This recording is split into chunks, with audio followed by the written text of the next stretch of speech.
কত বড় মুত্তাকি ছিলেন সাইয়েদনা ওমর ফারুক। মদিনার সমাজে কয়জন মুনাফিক ছিল বিশ্বনবী ছাড়া কেউ বলতে পারতেন না।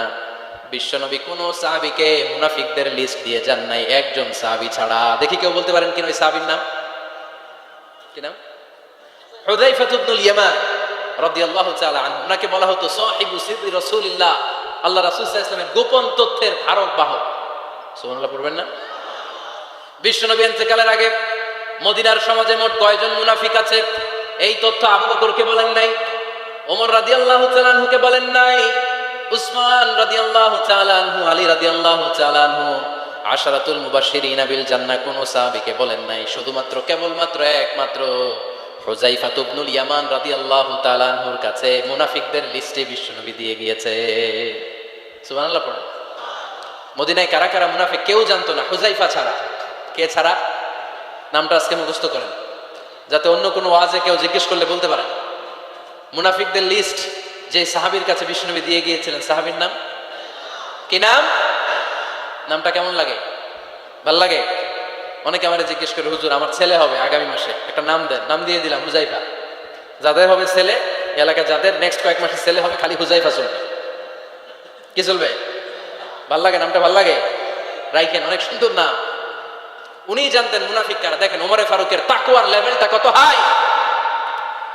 ওমর ফারুক একদিন হুযায়ফা রাদিয়াল্লাহু তাআলা আনহুর কাছে গেলেন, যে বললেন, হুযায়ফা, বিশ্বনবী ইন্তেকালের আগে মুনাফিকদের নামের লিস্টটা কারো কাছে দেয় নাই, আমার জানা নাই, সাইয়েদনা আবু বকরের জানা নাই, কোন সাহাবীর জানা নাই, তুমি ছাড়া। আমি তোমার কাছে জানতে চাই, আমি ওমরের নামটা ওই মুনাফিকদের খাতায় আছে কিনা আমার একটু বলো। আমার ওমরের নামটা ওই মুনাফিকদের লিস্টিতে একটু আছে কিনা, নামটা একটু বলো। যদি থাকে আমি ভালো হয়ে যাব, আমি নেফাকি দূর করে পাক্কা মুমিন হতে চাই। আমার নাম যদি মুনাফিকের লিস্টে থাকে আমি তো শেষ। হুযায়ফা চোখের পানি ছেড়ে দিয়ে বলে, আমিরুল মুমিনিন, কেমন প্রশ্ন করলেন আপনি? আপনি বিশ্বনবীর শ্বশুর, এই উম্মতে আপনার পজিশন 3 নাম্বার। আপনারে মুনাফিকরা ভয় পায়, শয়তান আপনারে ভয় পায়। আপনি জান্নাতে সব বয়স্ক লোকদেরকে নিয়ে জান্নাতের মধ্যে আগে আগে ঢুকবেন, কেমন করে মুনাফিকদের কাতারে আপনার নাম থাকতে পারে? ওমর সুবহানাল্লাহ পড়ে। কি বিনয়ী, কি তাকওয়া। হুযায়ফাকে যে ধরতেন, হুযায়ফা একটু বলো না আমার নামটা মুনাফিকদের লিস্টিতে আছে কিনা। ওমর ফারুকের যদি এই টেনশন থাকে যে আমি মুনাফিক হয়ে গেলাম কিনা, আমাদের এই টেনশন থাকার দরকার আছে না নাই? হ্যাঁ, যেন সব সময় আল্লাহর কাছে দোয়া করতে হবে, আল্লাহ তুমি নেফাকি থেকে আমাদেরকে বাঁচাও। আরো জোরে পড়েন আমিন। আপনারা ওঠা বসা শুরু করলেন কেন? অনেক রাত হয়ে গেছে তাই? হ্যাঁ, শেষ করে দেই তাহলে না? যে অনেকের কষ্ট হচ্ছে মনে হচ্ছে। হ্যাঁ, এক নাম্বারে যাচ্ছে এটা সব মুখস্থ দেখি। হ্যাঁ, 1 নাম্বার, 2 নাম্বার, 3 নাম্বার। 1 নাম্বার হইল পেশাবখানা, 2 নাম্বার পায়খানা, 3 নাম্বার নাকি এইটা?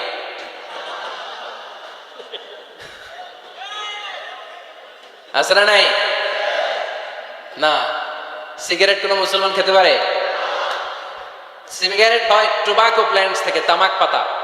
ফরিদপুরে চাষ হয় নাকি? হয়। কোন থানায় হয় বেশি? হ্যাঁ, তামাক ক্ষেত যারা দেখছেন, কোন বেড়া লাগানো লাগে? কারণ ছাগলেও মুখ দেয় না। তো যেটা ছাগলে খায় না, এটা কোন মুমিন বান্দা খাইতে পারে? তো খান কেন এগুলো, পচা জিনিস? হ্যাঁ, এই পৃথিবীতে বিড়ি আর সিগারেটই একমাত্র খানা যেটা টয়লেটে ঢুকে খাওয়া যায়, তাই না? পৃথিবীতে সিগারেট আর বিড়ি একমাত্র খাবার। রাগ করবেন না, যারা খান রাগ করেন না, আবার একটু কমন সেন্সটা কাজে লাগানোর জন্য, চিন্তার জন্য বলতেছি। এটাই পৃথিবীর একমাত্র খাবার যেই খাবারের গায়ে এই খাবারের বদনাম লেখা থাকে, স্মোকিং কজেস ক্যান্সার। ধূমপান কর্কট রোগের কারণ, ধূমপান স্বাস্থ্যের পক্ষে ক্ষতিকারক, লেখা থাকে না? আচ্ছা ধরেন ফরিদপুরের একটা কোম্পানি নতুন চানাচুর বের করছে, ওই চানাচুরের গায়ে লেখা, এই চানাচুর খাওয়ার 1 ঘন্টার মধ্যে বমি শুরু হবে আর ডায়রিয়া হবে। খাবেন? কি কইবেন? তুই খা। দোকানদারে কি কইবেন?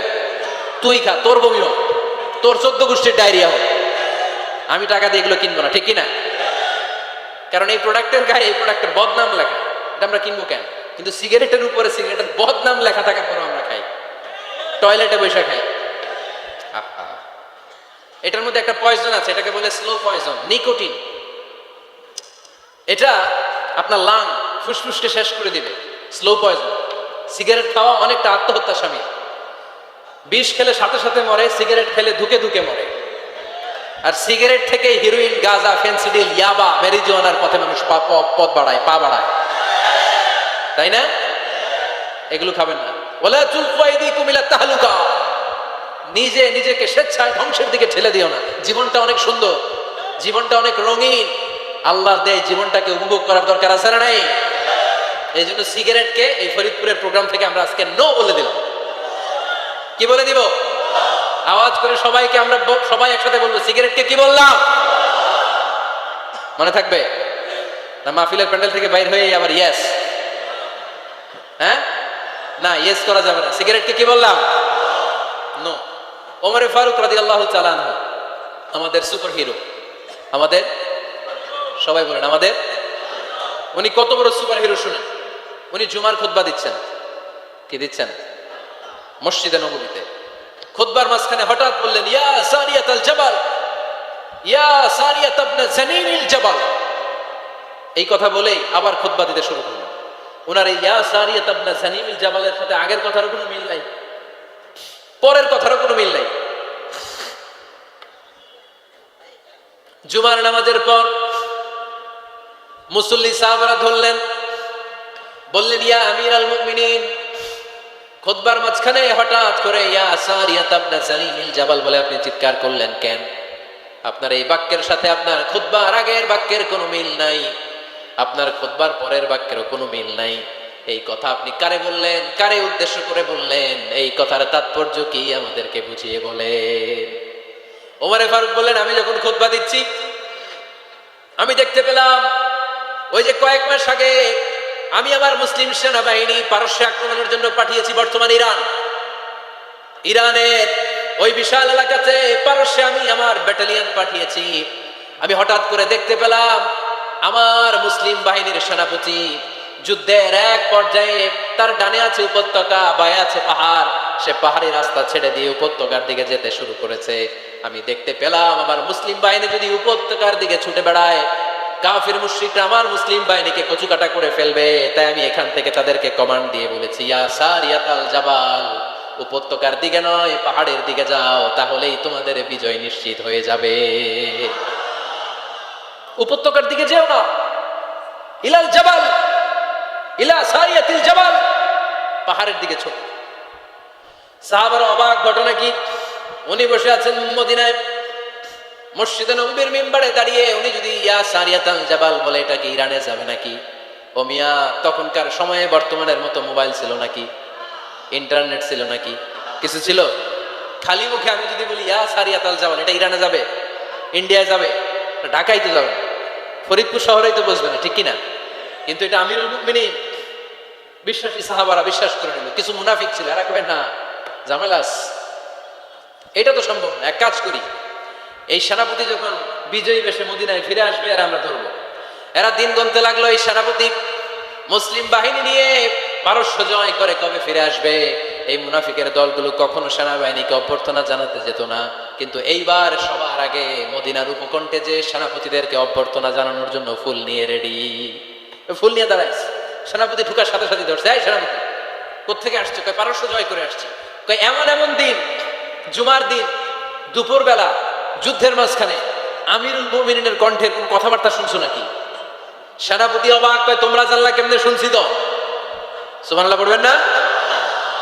আমরা যুদ্ধে একটা ভয়ঙ্কর অবস্থার মধ্যে ছিলাম, পেছন থেকে শত্রু আমাদেরকে আক্রমণ করতে শুরু করে দিল। ডানে যাবো না বায়ে যাব, সামনে যাব নাকি পেছনে যাব, রাস্তা খুঁজে পাচ্ছি না। ডান দিকে ছিল আমাদের উপত্যকার রাস্তা, বাঁ দিকে ছিল পাহাড়ি পথ। আমরা সোজা পথ হবে মনে করে উপত্যকার দিকে ছুটতে আরম্ভ করলাম। হঠাৎ করে আমিরুল মুমিনিনের কণ্ঠ বজ্র কণ্ঠে আমার কানের মধ্যে ভেসে আসলো। আমার মনে হলো আমিরুল মুমিনিন কেমন যেন আমাকে কমান্ড দিচ্ছেন আর বলছেন, ইয়া সারিয়াতাল জাবাল, ডান দিকে উপত্যকার পথে নয়, তাড়াতাড়ি পাহাড়ের দিকে সৈন্যবাহিনী নিয়ে উঠে যাও। পাহাড়ের দিকে, ডানে না। This is wrong track and this is the right track. ওই দিন যদি ওমরে ফারুকের ওই গাইডলাইন, আমিরুল মুমিনিনের কমান্ড যদি আমি না শুনতাম, আজকে বিজয়ের বেশে ফিরতেও পারতাম না, আমাদের চেহারাও তোমরা দেখতে পেতে না। ওমরে ফারুকের ওই কমান্ড, ওই গাইডলাইন অদৃশ্য থেকে শোনার কারণে এই পারস্যের মধ্যে আমাদেরকে সেই যুদ্ধে বিজয় দান করেছে কে? দিস ইজ উমারে ফারুক, দিস ইজ উমারে ফারুক। বিষ্ণু বলছেন আমার মা লাকিয়াকা শাইতানু সালিকান ফাজ্জান ইল্লা সালাকা ফাজ্জান গায়রা ফাজ্জিক উমর। শয়তান ইবলিস যদি তোমার কোনো রাস্তা দিয়ে হাঁটতে দেখে, শয়তান ওই রাস্তা রেখে দিয়ে অন্য রাস্তা দিয়ে হাঁটে। সুবহানাল্লাহ বাড়িতে যাই বলেন। কে বলতেছে? বিশ্বনবী। কার ব্যাপারে? ওমরে ফারুকের ব্যাপারে। শয়তান যদি দেখে যে ওমরে ফারুক এই রাস্তা দিয়ে হাঁটতেছে, শয়তান ওই রাস্তা রেখে দিয়ে অন্য রাস্তা দিয়ে হাঁটে। সুবহানাল্লাহ পড়েন। রাত্রিবেলা আমরা আমাদের বাচ্চা ছেলে মেয়েদেরকে যখন খাওয়াই, বাচ্চারা খেতে চায় না, এরকম হয় আপনাদের ফরিদপুর এলাকায়? হ্যাঁ, এই এলাকায় হয় নাকি? খেতে চায় না বাচ্চারা, এই চকলেট দেখায়া, এই মিনা কার্টুন দেখায়া, এইটা সেইটা এগুলো সেগুলো বলে, গল্প টল্প বলে ভুলায় খাওয়ানো লাগে, তাই না? তারপরেও খায় না। আমারও ছোট মেয়ে আছে, খেতে চায় না, এইটা সেইটা এমনি সেমনি খাওয়ানো লাগে। তো শেষে না পেরে মা বাবা বলতে বাধ্য হয়, ওই যে ভূত আসতেছে, ভূত, তাড়াতাড়ি তাড়াতাড়ি খাও, নাহলে যে ভূত ধরবে তোমার। ওই যে বাঘ আসতেছে, বাঘ, তাড়াতাড়ি খাইলে নাহলে বাঘে কামড়ে। বলি না আমরা? আপনারা কি বলেন? ভূত। আর কি বলেন? হ্যাঁ হ্যাঁ, আচ্ছা, এক এক জায়গায় এক একটা আমরা বলি, ভূত আসবে, বাঘ খাবে, ভাল্লুক খাবে, তাড়াতাড়ি খাও। মদিনাতে যখন ওমরে ফারুক আমিরুল মুমিনিন, মদিনার মায়েরাও বাচ্চাদেরকে খাওয়াতে পারতো না, ছোট্ট মেয়েদেরকে খাওয়াতে পারতো না, খাওয়া নিয়ে যন্ত্রণা করতো। বাচ্চারা যখন মদিনায় খেতে চাইতো না রাত্রিবেলায়, মদিনার মায়েরা বলতো তাড়াতাড়ি খাও, হা হুয়া ইয়াতি উমর, হা হুয়া ইয়াতি উমর, তাড়াতাড়ি খা, নাহলে ওই যে ওমর আসতেছে, Omar. This is our super hero সাইয়েদনা ওমর ফারুক রাদিয়াল্লাহু তাআলা। শুধু শয়তানি ভয় পেত না, মুনাফিকরাও ভয় পেত, জমের মতো ভয়। শুধু তাই না, আমাদের আম্মাজান বিষ্ণু ইসা ইসলামের স্ত্রীরাও ওমর ফারুককে ভয় পেতেন।